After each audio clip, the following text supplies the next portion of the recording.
And I try to emphasize to them their responsibility as role models and as support. Okay, tell me about EWE. EWE, okay. EWE program Let's just do it. was established in 1987 in order to bring cultural relevancy to the Anchorage School District. East High School has over 300 Alaska Native and American Indian students attending right now. And our program... From Paul.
tough one for me to pull off.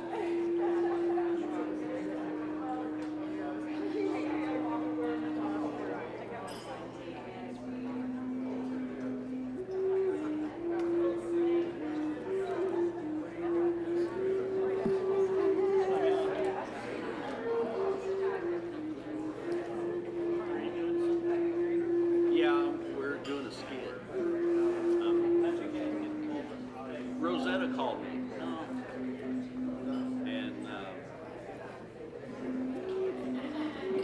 And she says, hey, can you help me out? I can't sing super slow. You know how it goes. But I'll probably learn something. If they're willing to bear with me, I'm sure there's a lesson.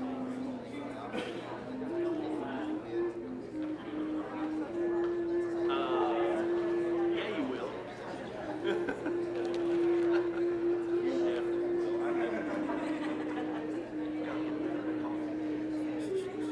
Wonderful breakfast. You can do a little carbohydrates just to balance my diet. Reasoning is a wonderful thing.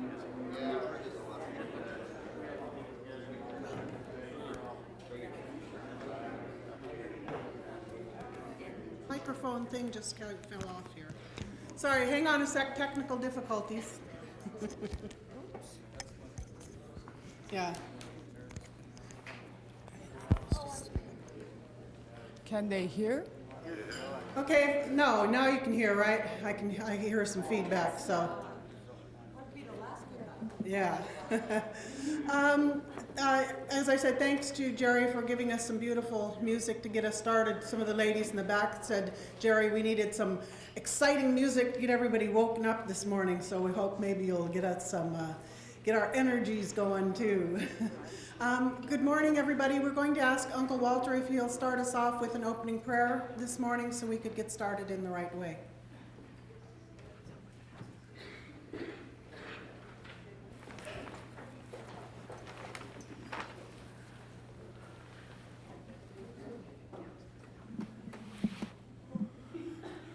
Grandfather, O Great Spirit, once again we give you thanks for guiding our relations from the north, from the east, south, and west, from the four directions to this sacred land of the Athabasca Nation.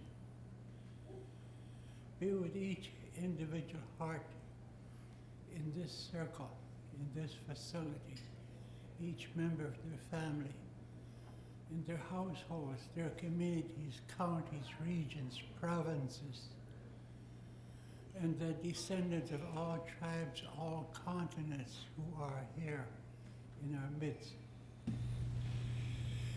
Be with our relations in all the iron houses and their family. We pray for those who have entered hospitals last month, last week, yesterday, today, tomorrow. For some will not live through the day. Some will not live through the night. Be with each grieving family. Grandfather, we pray for the newborn. Soon they will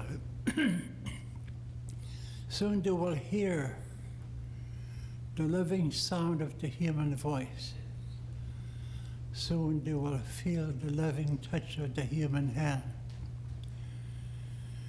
Grandfather, we also pray for the stillborn. Grandfather, these are your trust that has returned. Grandfather, we give you thanks again for reminding us constantly of this great charge that you have placed upon all humankind, that the poor in your midst are my trust. Guard you well, my trust. Thank you, Grandfather, for you reminding us constantly of this great charge that you have placed upon all humankind. Grandfather, we pray for the nameless and traceless poor scattered through all continents. Grandfather, we offer this humble prayer for the nameless and traceless poor. Remove not, O Lord, the festal board that hath been spread in thy name. Extinguish not the burning flame that hath been kindled by thine unquenchable fire. Withhold not from flowing that living water of thine, that murmurs with the melody of thy glory and thy remembrance. And deprive not thy servants from the fragrance of thy sweet savors, breathing forth the perfume of thy love. Lord, turn the distressing cares of thy holy ones into ease, their hardship into comfort, their abasement into glory, their sorrow into blissful joy.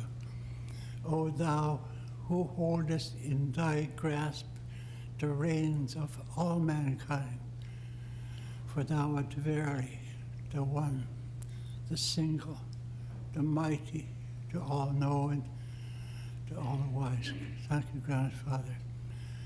Aho, aho, aho.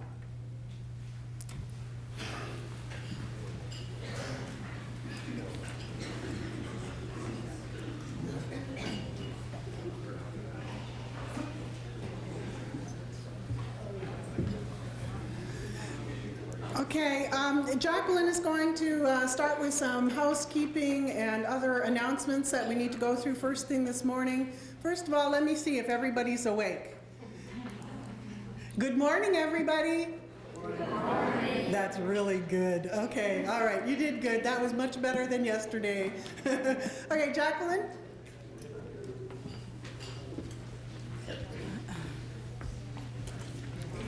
Oops.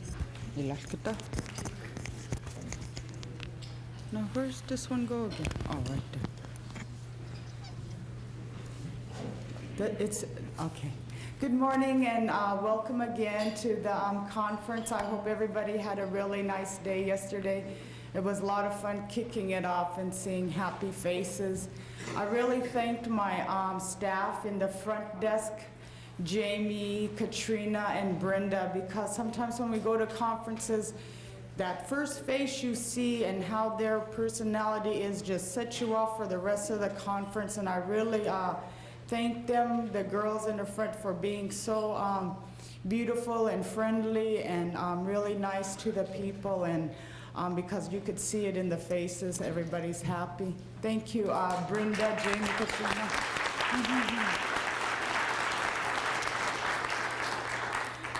I don't like to speak with paper, but I have to or I'll forget what I need to really tell you guys today. Okay. First, I'd like to thank the sponsors that I didn't do yesterday, and you can see all their beautiful banners along the wall. They have supported the conference for many years. This is our 10th annual. And they give us cash for things, scholarships for our youth and elders, travel, accommodations, everything like that. So we're really happy for that. I'd like to thank the exhibitors who showed up today, tomorrow, yesterday. A lot of our wellness partners are out there. And there's that one from the gas station, I don't know, auto parts. I said, why do you want to have an exhibit table at my conference? He goes, we got this new thingy-majigger that turns used oil into diesel. I said, really? Holy cow, that sounds pretty cool. So, but of course I asked him, will it pass the EPA's new diesel standards coming out in 2006? He goes, I'll find out for you. So there's this new Simplitico, I don't know how to pronounce their name, but they have this new gadget. Instead of using, I mean, it'll be addition to, I know many of you have gotten grants for those used oil burners to heat your community buildings. So this is an interesting new thing that they have. And I would also like to announce, we do have some agency people here at the conference that are specifically here for networking, and those are the HUD, the Office of Native American Programs. If you see their name tag, they know that you can go up to them and ask them any questions about their work. That's what they're here for. We also have the BIA, Environmental Office, and you could go and ask them anything. They're here for networking. I always tease the BIA because they are, you know, BIA stands for Bossing Indians Around, so, you know.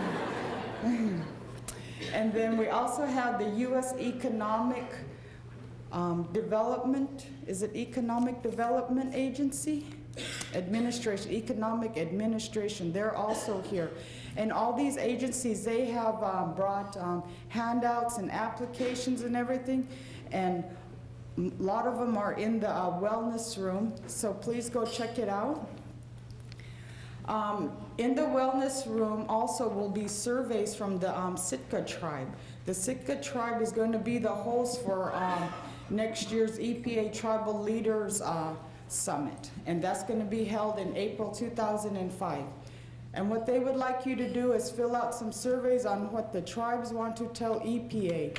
Get ready for that Tribal Leaders Summit in April. And so the Sitka tribe is here, and they have surveys. They would like to hear from the people so they could start getting their materials ready and their sessions ready to let the EPA know what the people want. If you might want to make a note on your agenda, there is going to be a room change. The one session that is hosted by Bill Stokes, I think it's session 29, the landfill, new technologies in landfill. It says that it's going to be in the Juneau room. It is now going to be here in the Fairbanks room. And the Department of Defense working with tribe session is going to be in the Juneau room. So those two sessions are going to switch. I got to be sure and let the Department of Defense know, I guess.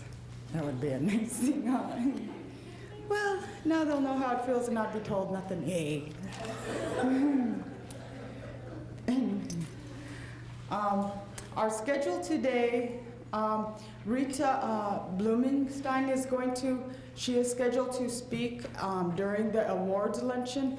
However, she just arrived last night late from Albany, New York. She was in New York for almost 10 days doing Grandmother's Talking Circle, and I'm gonna call her pretty soon and see if she's rested to come talk. If she's not, I'll let her rest some. We know if she needs some more rest, she'll talk tomorrow. So we're on elder schedule on that one. So we'll wait and see.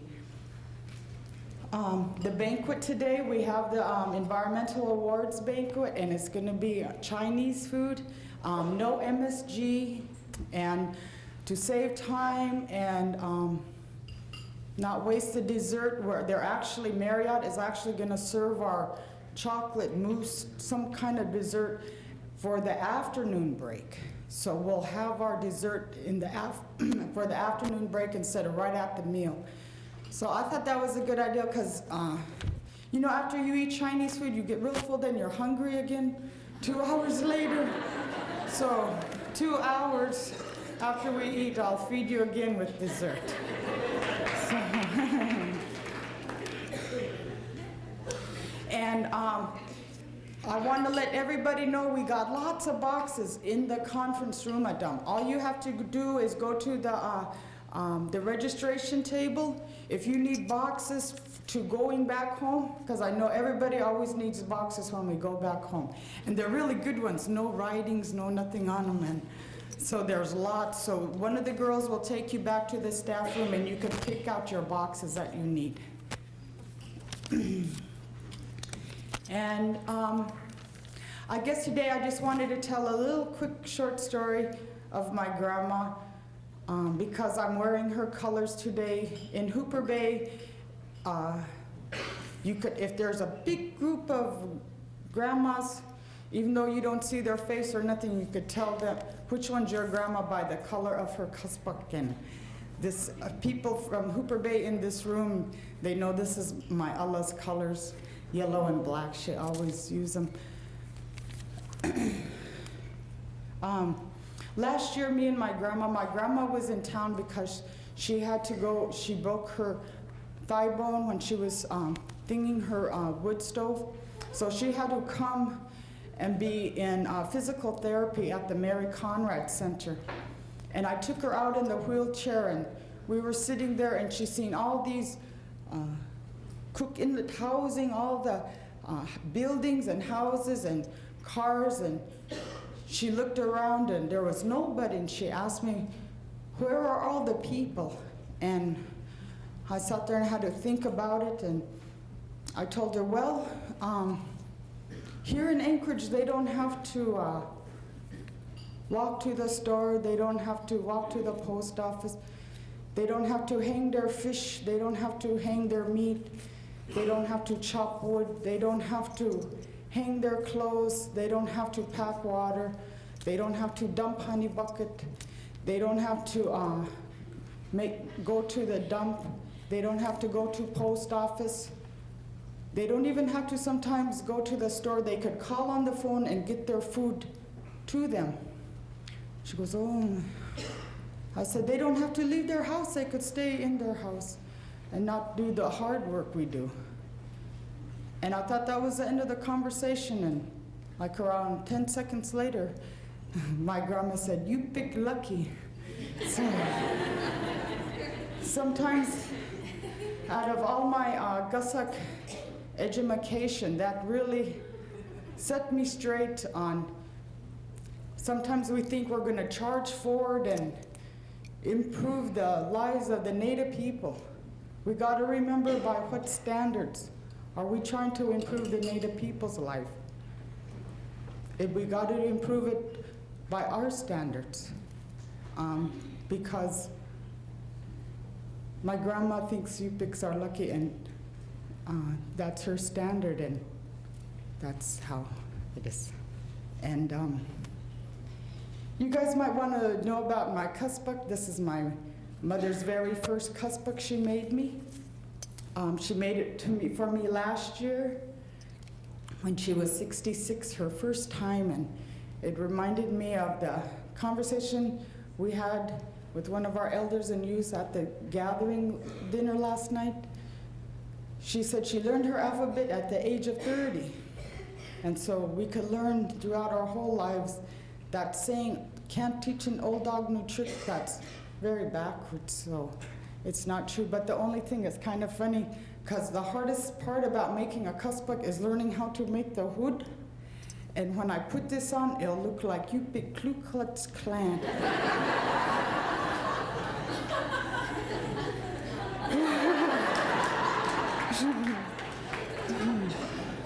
So we just tease my mom because the kaspak hoods are supposed to be rounded, so we tease her.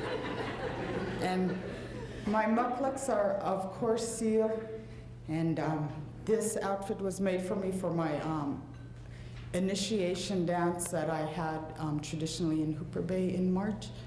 And the only thing I like wearing baluks, that's how Yupiks say muklaks, is my great-grandmother, Joan Hill. She would tell stories because she was alive during starvation time in the early 1900s. And they used to have to eat.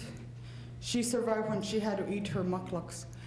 And so when I put on my muklaks, it's kind of very safe, because I know no matter what happens in this world, if I have a pair of muklaks, I'll eat and survive. So our animals, when we talk about saving the environment, we're talking about saving our animals, our life. Without the muklaks, my great-grandma would have been dead. So we have to be careful with our animals and our environment. Where's that? Where's that newspaper? Did you guys see that newspaper with that moose up in the thing?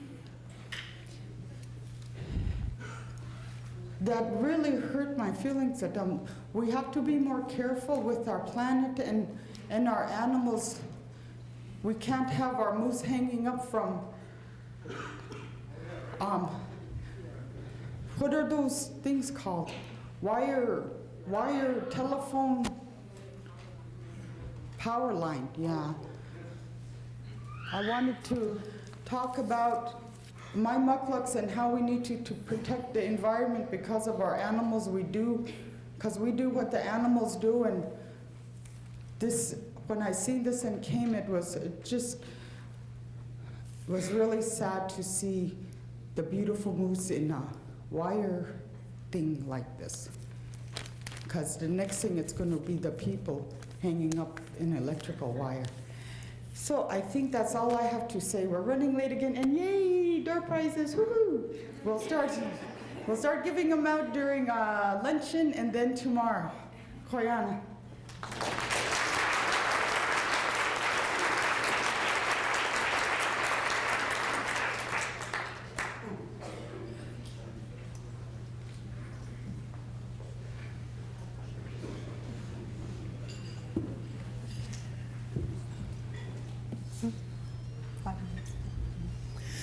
Now we're going to be honored to have our Penobscot friend Jerry Pardilla is going to come and share some of his beautiful flute music with us to get us in the right, proper setting for our keynote speaker this morning. Jerry.